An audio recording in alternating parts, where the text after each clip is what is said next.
Hey there, awesome language learners. Today we're diving into the popular English idiom, "It's not rocket science." In the next few minutes, we'll cover everything you need to know. The exact meaning, where it came from, common mistakes to avoid, perfect examples for daily use, when and where to use it, and some pro tips to make it sound natural.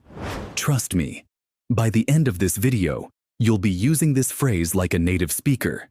You know that moment when someone's making something sound super complicated, and you just want to say, "Come on, it's not rocket science." Well, today we're going to unpack this fun little phrase.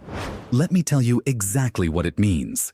When we say it's not rocket science, we're saying something is pretty simple or easy to understand. Think of it as a friendly way of saying, this is not complicated at all. Picture the 1950s.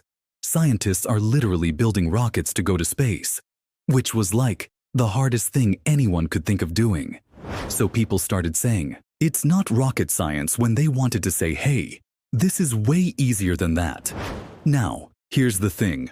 I've seen people get this wrong, and ouch, you don't want to be that person who says, it's not rocket science with an eye roll when someone's really struggling.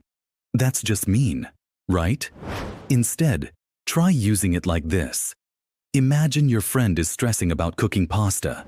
You might say, hey, relax. It's not rocket science. We just need to boil some water and follow the package instructions. See how friendly that sounds? Let's talk about when to use it. Having coffee with friends? Perfect. Job interview? Maybe not so much. It's kind of like wearing flip-flops. Great for the beach, not great for a fancy restaurant. You know what I mean. Speaking of which, if you're writing something formal, like a business email or a school paper, you might want to go with something more professional like, the process is straightforward. Save our rocket science friend for casual chats. Know the real power move with this phrase? It's all about the delivery.